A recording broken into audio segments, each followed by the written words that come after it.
Պաշտպանության նախարարության Վազգեն Սարգսյանի անվան ռազմական ակադեմիան սկսել է իրականացնել արհեստաբաշխ բանակի կոնցեպտը։ Ակադեմիայում ուսումնառության process-ն արդյունավետ կազմակերպելու համար ծրագրերն ամբողջությամբ բարեփոխվել են, շեշտադրելով ոչ միայն կրթությունը, այլև առաջնորդությունը, սթրեսակայունությունը։ Հատուկ ընդգծվում է ժամանակակից տեխնոլոգիաների ներգրավվածությունը։ Դրանում մեզ օգնեցին մեր միջազգային գործընկերները, ովքեր որ տարբեր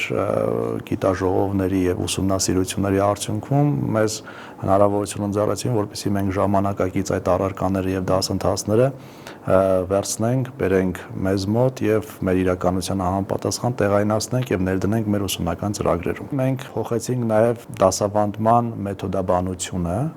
մենք ավանդական այդ դասավանդման process-ից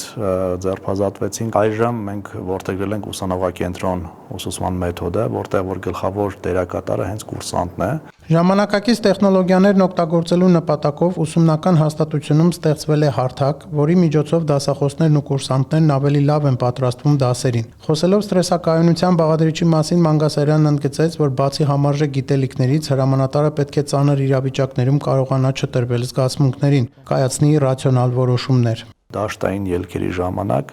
մենք հնարավորինս իրավիճակը մոտիկացնում ենք իրական իրավիճակին, տարբեր սիմուլյացիոն համակարգերի միջոցով, նմանակման եւ այդպես շարունակ, եւ մեր կուրսանտներին նշանակում ենք համապատասխան պաշտոնների, այսինքն իրենք զբաղեցնում են դասակի հրամանատարի պաշտոն, իրենք զբաղեցնում են ջոկի հրամանատարի պաշտոնը ավելի ցածր կուրսերում։ Հաջորդ հարյուրայում, երբ որ մենք կիրառում ենք, մենք տարբեր արհեստական ծանր պայմաններ ենք ստեղծում իրենց համար եւ տեսնում ենք տվյալ կուրսանտը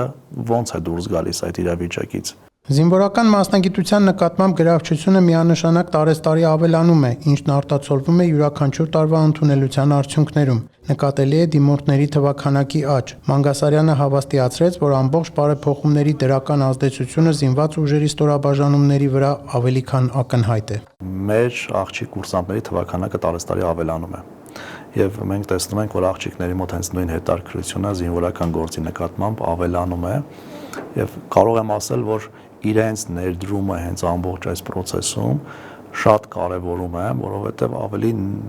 շատ դեպքերում ավելի նպատակասլաց են իրենք, որովհետեւ գիտեն ինչի համար են եւ ուր են եկել եւ ուզում են կոնկրետ արդյունքներ արձանագրել շատ կարճ ժամանակահատվածում։ Մանգասարյանի կարծիքով ապագան արհեստաբաշխ բանակինն է, որի կոնցեպտն արդեն իրենք սկսել են իրականացնել եւ այդ գործընթացը բարեհաջող կհասցնեն ավարտին։ Դա իրենից ենթադրում է հիմնականում այո պայմանագրայիններով համալրված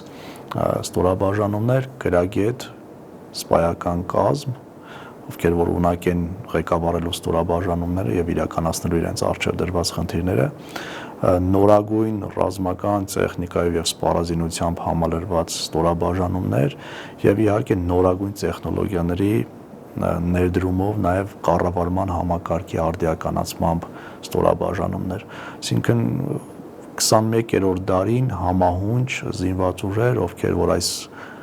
բարդ իրավիճակում համաշխարհային կարողանան ցանկացած մարտահրավերի դիմակայելու եւ իրականացնելու իր առջեւ դրված խնդիրը։ Պաշտպանության նախարարության Վազգեն Սարգսյանի անվան ռազմական ակադեմիան արդեն վաղուց դարձել է որակյալ սպաներ պատրաստող առաջադեմ կրթօջախ եւ այդ առումով այսօր էլ ունի չափազանց կարեւոր դերակատարություն հայկական զինված ուժերի համակարգում։ Մանվել Մարգարյան, Հովանես Մկրտչյան, Armenpress։